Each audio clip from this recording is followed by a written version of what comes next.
कभी सोचा है, हर देवी देवता को तुलसी अर्पित की जाती है, लेकिन केवल एक ऐसा देवता है जिन पर तुलसी का नाम तक वर्जित है, और वो है भगवान शिव। क्यों? क्या इसके पीछे कोई पौराणिक रहस्य छुपा है, या फिर यह किसी श्राप का परिणाम है? आज हम जानेंगे एक ऐसी कथा जो सिर्फ कथा नहीं, बल्कि एक गहरा, अद्भुत और रहस्यमय आध्यात्मिक सच है। तो चलिए शुरू करते हैं इस अनसुने रहस्य का पहला अध्याय, जहां से जन्म हुआ एक बलशाली राक्षस का, जिसकी वजह से शिव जी से तुलसी का संबंध सदा के लिए टूट गया। बहुत समय पहले, जब राक्षसों का आतंक तीनों लोकों में फैल चुका था, तब उभरा एक शक्तिशाली नाम, जलंधर।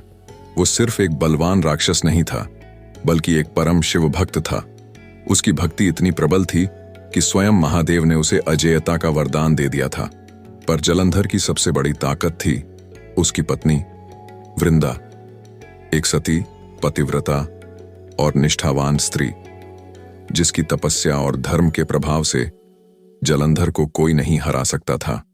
उसे हराने के लिए सिर्फ शस्त्र नहीं, बल्कि धर्म और निष्ठा को भी हरा पाना जरूरी था। तीनों लोकों में जलंधर की विजय का भय फैल गया था। देवता चिंतित थे, उस पर किसी अस्त्र का असर नहीं होता, क्योंकि वृंदा का पतिव्रता धर्म उसकी ढाल बना हुआ था। आखिरकार त्रिलोक के संतुलन को बचाने के लिए भगवान विष्णु ने एक कठिन निर्णय लिया। उन्होंने एक ऐसा मार्ग चुना जो धर्म और अधर्म के बीच बहुत बारीक रेखा पर चलता था। विष्णु जी ने एक साधु का रूप धारण किया और छल से वृंदा का पतिव्रता धर्म भंग कर दिया। जैसे ही वृंदा की निष्ठा टूटी, जलंधर की शक्ति जाती रही और वह युद्ध में मारा गया। जब वृंदा को इस छल का पता चला, उसके भीतर आघात था, क्रोध था, लेकिन सबसे अधिक था धोखे का दर्द। उसकी आंखों से आंसू नहीं, बल्कि श्राप निकला। हे विष्णु, तुमने मेरी भक्ति और निष्ठा का अपमान किया।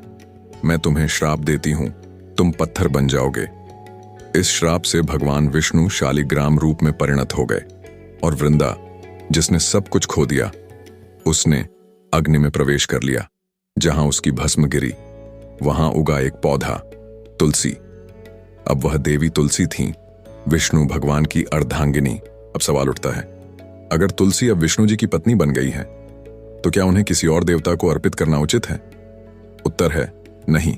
शास्त्र कहते हैं, भगवान शिव को चढ़ाएं बेलपत्र, भांग, धतूरा और गंगा जल, पर तुलसी नहीं, क्योंकि शिव जी हैं वैरागी, योगी, सन्यासी। वो किसी भी सुहागन स्त्री को पूजन सामग्री के रूप में स्वीकार नहीं करते। और तुलसी अब एक सुहागन देवी हैं, विष्णु की पत्नी। यही कारण है कि शिवलिंग पर तुलसी अर्पित करना वर्जित है।